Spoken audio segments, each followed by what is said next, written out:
Pandang. Baik. Terima kasih Tuan Pengerusi.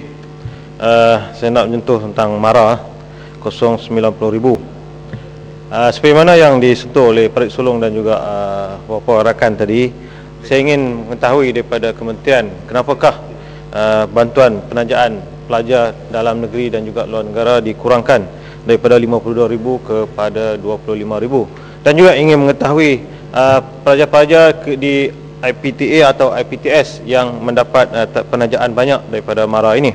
Kerana apa yang saya ketahui daripada pelajar kita yang pergi keluar negara, terutama di Jerman baru-baru ini, MARA telah kelewatan untuk memberikan wang pinjaman kepada mereka hampir 2 bulan. Mereka terpaksa bersusah payah untuk mencari wang untuk membayar yuran universiti dan juga yuran rumah sewa. Jadi saya harap mendapat perhatian daripada pihak MARA. Begitu juga dengan pelajar-pelajar MRSM. Sama dengan Parit Sulong tadi, 2008 kita ada 27,000 pelajar, tapi 2010 hanya 9,599.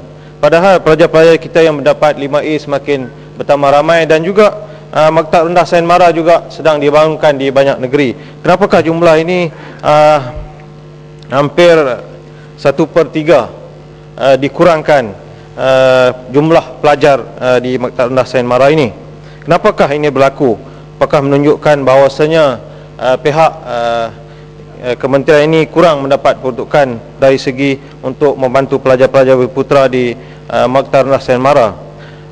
Berapa peratuskah di Maktab Rendah Sains MARA ini pelajar-pelajar yang terdiri di kalangan bukan berputera? Kerana kita mendapat tahu bahawasanya sebelum ini kerajaan telah menambahkan kuota bukan berputera di Maktab Rendah Sains MARA daripada 5% ke 10%, dan akan pergi sampai ke 15%. Jadi saya ingin tahu angka mutakhir ini berapa peratuskah pelajar-pelajar bukan berputera yang berada di Maktab Rendah Sains MARA. 0611 Giat MARA. Sebenarnya yang kita ketahui, di antara salah satu kursus yang diajar di Giat MARA adalah membaiki kenderaan ataupun motor mekanik. Jadi saya ingin mendapat tahu daripada pihak kementerian, adakah pelajar-pelajar ini dilatih menggunakan jentera ataupun enjin yang up to date ataupun yang moden, seperti mana fuel injection, menggunakan komputer di dalam pengendalian kenderaan tersebut? Kerana banyak yang saya lihat enjin-enjin jenis lama, misalnya Proton Saga jenis lama masih lagi digunakan. Kerana kalau sekiranya kita hendak pelajar-pelajar itu membuka bengkel, mestilah mereka ini diajar dengan teknik-teknik moden enjin masa kini. Dan 0670 iaitu pengangkutan. Kalau dahulu kita menggunakan kenderaan bas Rida, kemudian diubah kepada bas MARA. Sekarang ini MARA Liner. Saya ingin mendapat tahu daripada pihak kementerian, apakah dasar yang digunakan oleh kenderaan-kenderaan MARA ini untuk memasuki kawasan-kawasan luar bandar? Kerana di kawasan saya daripada Pekan Pendang pergi ke Jenun dan Gua Cempedak, kalau dulu kita ada kenderaan MARA, tapi sekarang sudah tidak ada. Pelajar-pelajar di sekolah bantuan sekolah model khas, sekolah menengah teknik, Maktab Rendah Sains MARA sekarang ini tidak mempunyai kenderaan awam untuk mereka keluar outing setiap minggu, ataupun untuk pelajar itu bergerak di antara satu tempat ke satu tempat, kerana sudah tidak ada kenderaan bas MARA lagi. Kemudian yang ke 04000 RISDA. Kalau di dalam Kementerian Komoditi kita didedahkan dengan balak, ada tanaman getah balak.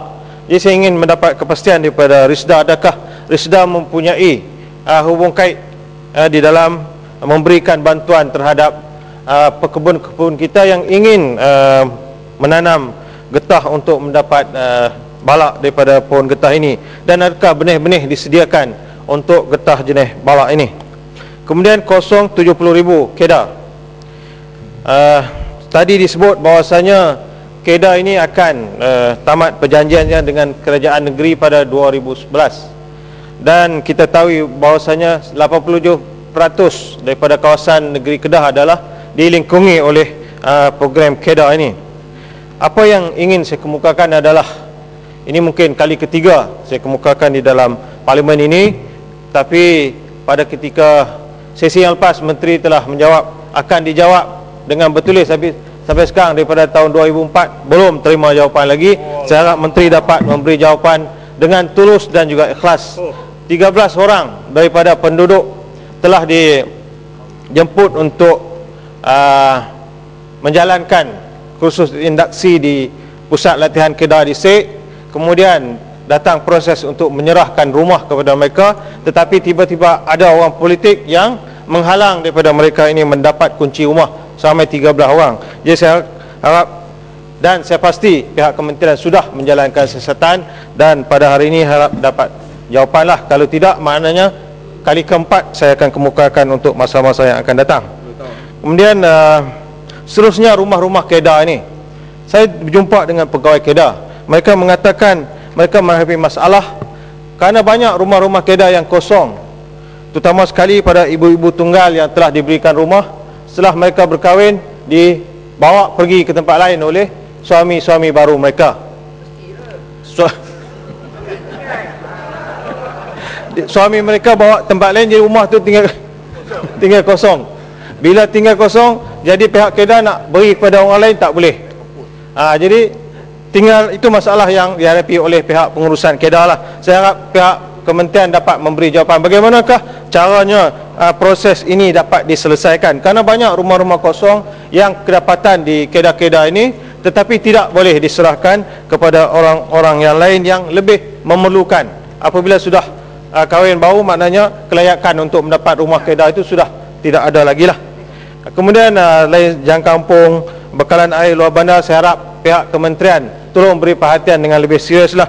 Kalau menteri yang lepas, bekas Menteri Besar Selangor dulu, dia mengatakan jalan-jalan kampung ini dia akan pastikan 30 km daripada pekan-pekan akan diturap. Jadi saya harap kementerian yang menteri yang ada pada hari ini dapat meneruskan 30 km yang dijanjikan oleh menteri yang lama itu. Sekian, terima kasih Tuan Pengerusi.